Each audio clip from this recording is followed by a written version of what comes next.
So welcome to day 2 of unlocking your true potential.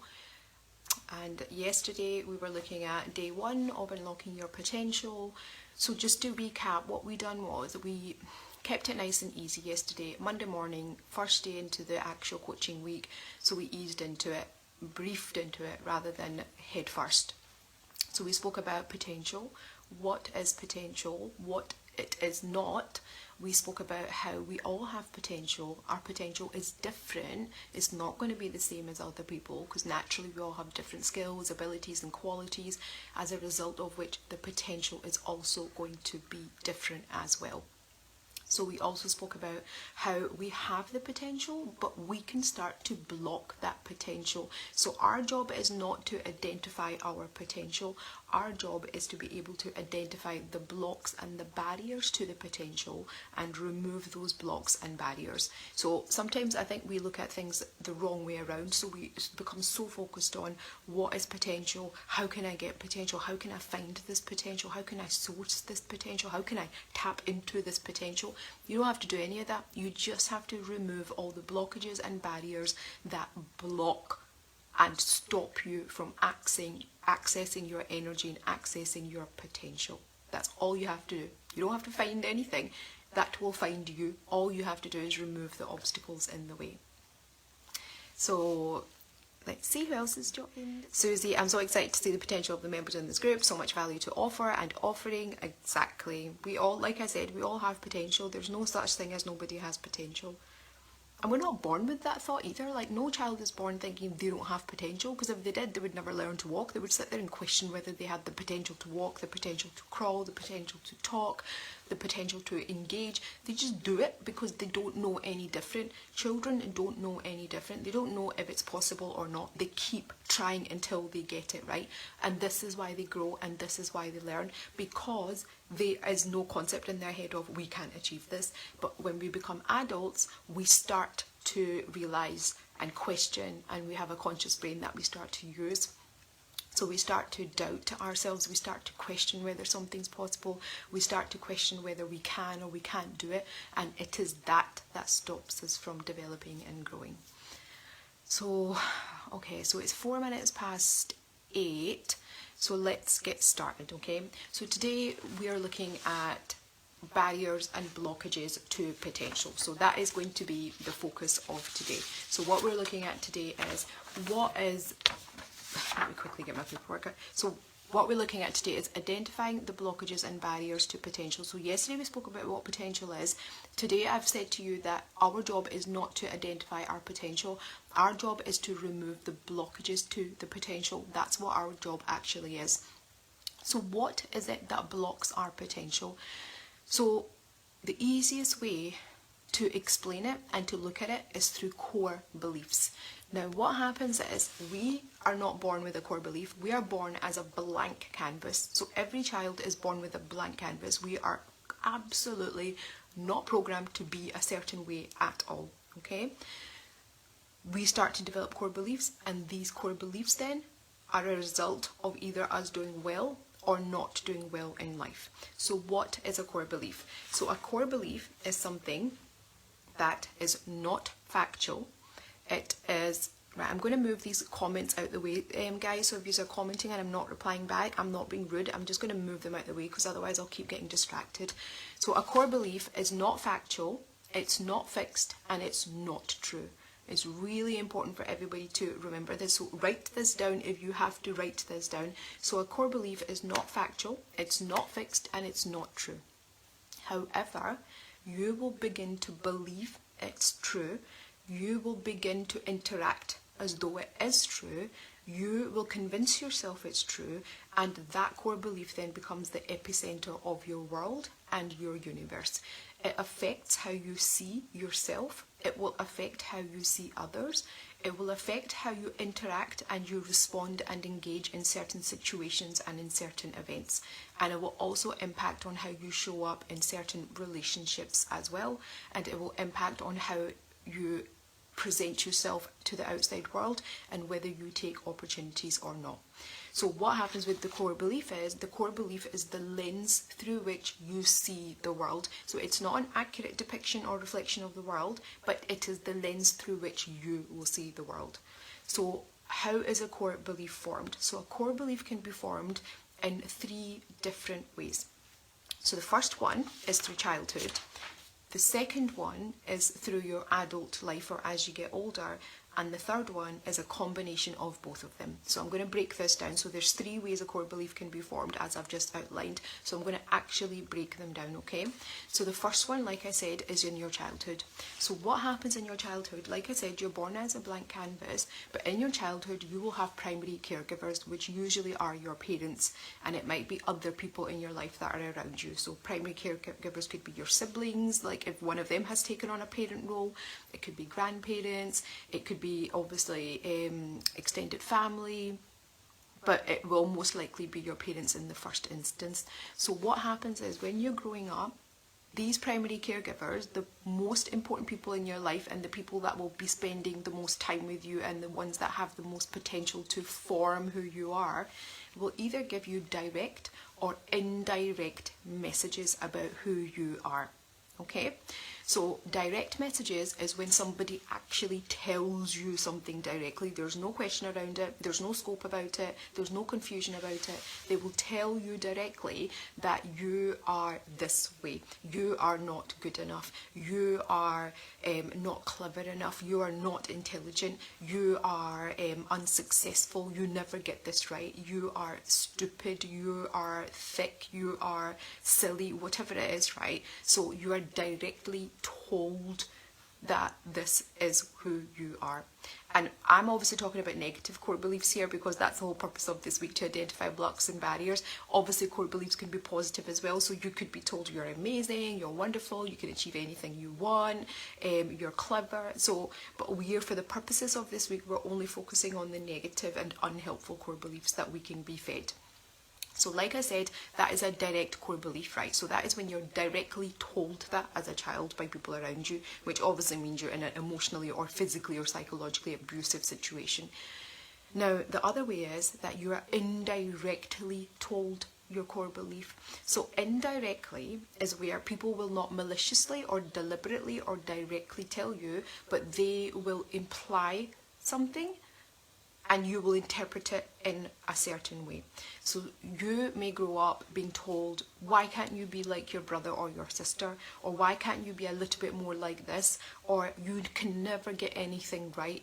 Or why did you only get 99% and not get that 1%? Well, why did you get the B and why did you not get the A? Or you do really well when you're doing this, but you're not so good at this, right? Now, can you see where nobody's actually telling you that you're not good at it? Nobody's saying to you that you are not good enough, that you're a failure, that you're unsuccessful. But as a child, if you're hearing the same things enough times, your brain begins to interpret it in a certain way. And your brain will begin to interpret it in, okay, so maybe I am not perfect the way that I am. Maybe I am flawed. Maybe I am damaged. Maybe I am a failure. Maybe I am not good enough. Maybe I'm unsuccessful, or maybe I'm not as important as other people. So do you see where that is an indirect core belief now beginning to develop? So nobody's directly said that to you or implied it, but you've interpreted it in that way due to the messages that you're receiving from your primary caregivers in the environment that you're growing up in. So the first way a core belief is formed is through your childhood, and it's usually through your primary caregivers or other influential people in your life as you're growing up. The second way a core belief is formed is through your adult life, through events and situations. So what will happen is you grow up in a loving, caring, healthy, happy, functional home, and there is no direct or indirect messaging being given to you to shape your core belief. But a series of events will happen in your life that will make you question who you are and make you form a certain core belief. So those series of events could be, say, bullying, it could be trauma in your childhood, it could be abuse, which could be emotional, physical, sexual, psychological, mental. That would affect you. trauma, bullying, it could be relationships as well. So if you're in toxic or unhealthy relationships, romantic relationships, or even friendships, they can start to form your core belief as well. It could be things like, say, breakups, it could be redundancy, it could be like failures in jobs, it could be not doing well in education, it could be lots of different life events or situations that have taken place, right? But what will happen is, if those events happen enough times, or a series of events happen enough time, you as an adult begin to think, this keeps on happening. Why does this keep happening to me? It must be me. It must be me that's not good enough. It must be me that's a failure. It must be me that's unsuccessful. It must be me that is not worthwhile or worthless. So do you see where you grow up in a certain way, but then your life events and situations dictate otherwise? Because if the same thing keeps happening again and again and again, you begin to make your own interpretation and you begin to draw your own analysis. And the reason why that happens is because our brain is analytical. It's programmed to analyze information, and it's programmed to analyze it in a way so that you don't get hurt again and again. So your brain goes, that was a painful experience. Why did that happen? And how can I make sure that that doesn't happen again? And this is how we start becoming guarded, keeping people at arm's length, not letting people in, not trying opportunities for the fear of failing or not doing well. So do you see how that core belief starts to shape your life then? So yeah, so that's the second way. So the second way is not your childhood, but it's life events and it's situations that will take place in your life. The third way that a core belief can be formed is a combination of both of them. So what will happen is, you grow up as a child being told something, either directly or indirectly, like you're fat, or you're ugly, or you're not intelligent enough, or you're like this, or you'll never be successful, never do well, you're not worthwhile, or you don't deserve this, or you're just a pretty face, or you're just like this, whatever. There's so many different core beliefs out there. So you begin to believe like that as a child, right? But it's maybe not as cemented. But then what will happen is, in your adult life, a series of life events and situations will take place that will reaffirm what you have already been told. So in your mind, this is all in your mind. Remember, this is not a reality. So you are not thick, you're not silly, you're not stupid, you're not good enough. This is all happening in your head. This is not an actual absolute truth.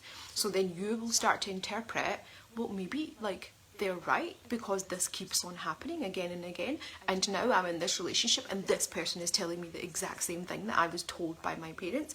So do you see where then your life events now have reaffirmed what you already knew? So this is almost the same as when you're in your childhood, somebody plants a seed, and then the life events and situations keep watering that seed. And this is how a core belief becomes rooted inside you, and it will become so rooted that you will start to question whether it's an external thought belief or whether it is your own personality. So when I'm doing work with clients in therapy or in coaching, a lot of people will not be able to separate that core belief, because they almost feel as though that's their identity, and that identity then, it shapes their entire existence. It shapes how they interact with other people, how they engage, it affects their relationships, their opportunities in life. So do you see how rooted that core belief becomes? It becomes the center of your universe. And a core belief will always be felt here, and it will be felt here in your stomach. So when you are upset emotionally and somebody has tapped onto your core belief, or made you recognize your core belief, or made you feel so close to your core belief, you will always feel it here in your chest where you can't breathe, heart palpitations, I can feel a tightness or a pain in my chest, or you'll feel it here in your tummy where you constantly feel as though you're maybe going to be sick, or I feel as though like I just feel like, oh, like this, right? So you'll feel it right here. So this is how deep rooted a core belief actually becomes. It physically, not just mentally, but it physically has an impact in your body as well. So now we know core beliefs, so that's what a core belief is and that's how it's formed. Now, what happens as a result of these core beliefs? So what will happen is 10 main things will happen as a result of these core beliefs, which you may relate to, and if you don't relate to it straight away, just take your time and think about it afterwards, okay? So when I talk, I know I talk quite fast, and I know I give out a lot of information, so sometimes it can be quite overwhelming to kind of identify what you relate to and what you don't. So if something doesn't resonate straight away, it's okay, you can just come back and watch it later, okay? So what happens is your core belief is formed, right? That's it, it's there, it's inside you. The more you start focusing on life events, the more rooted that core belief begins to feel and form. Now, what happens as a result of this core belief? So one of the first things that will happen is you may start to have critical, negative and self-deprecating thoughts about yourself, and also beliefs as well. So now if you think about it, if you're constantly carrying around that kind of a thought cycle in your head, do you see how that's going to block your potential? It's going to create barriers to your potential, because how are you going to do well if you're constantly questioning who you are and whether it's good enough or whether you should be doing it or who am I to do it? So negative, self-deprecating and critical thoughts and beliefs, they are the first barrier and blockage to your potential. Now, if we have about 80,000 thoughts a day, now approximately 60 to 80,000 thoughts a day. So let's just go to the higher end, right? Just to create more impact and effect, right? So if you have 80,000 thoughts a day, and out of those 80,000 thoughts, right, 2/3 are repeated. That's the actual figure. So 60% of the thoughts that we have are repeated thoughts. So if that's 2/3, that's like 60,000, isn't it? Or round about that much. So if you think about it, if you're telling yourself 60,000 times over and over every single day, you're not good enough, you can't do this, you can't achieve this, who are you to try this, you're too old, you're too young, you're not experienced enough, you don't know enough, obviously you're going to believe that. Like, you're a sponge, your brain is a sponge, it's going to soak that in and it's going to hold on to it. And if you're holding on to it, what does that mean? You're going to stop yourself from moving forward, you're going to stop yourself from achieving things, you're going to stop yourself from trying harder. What's the point? I can't do it anyway. That's the mindset a person will adopt.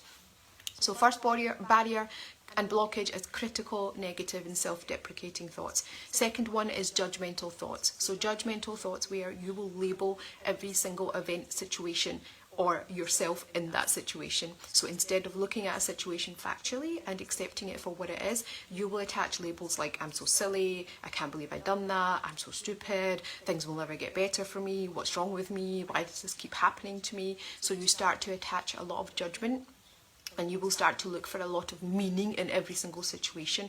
Now, and that's great, right? I mean, it's really nice to reflect, but it's not enough. You're not on this planet just to reflect all the time. You have to, at some point, take some action as well. We are human beings, right? And we need to do things. We can't just sit there and just do like reflection all the time. It's not enough just to reflect. You actually have to do things. Now, if you think about a child, imagine a child sitting there before they learn to walk, just sitting there thinking about learning how to walk. It's not going to happen. It's never going to happen. Sometimes you have to physically do things before it can actually have an effect, or before you know whether you're able to achieve it or not.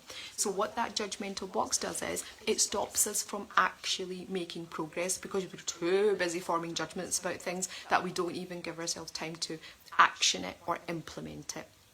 Third blockage is emotional thinking. So what happens is we have two types of thinking. So we have rational thinking, which is a very logical, practical and pragmatic way to think. Then we have emotional thinking. Now, emotional thinking always comes from a place of fear and insecurity. So what happens when it comes from a place of fear and insecurity is that we start to question and we start to doubt whether we are good enough or whether we are going to be able to achieve what we need to achieve. So that's what starts to happen. So emotional thinking always comes from a place of fear and insecurity. Okay, so that's the third barrier.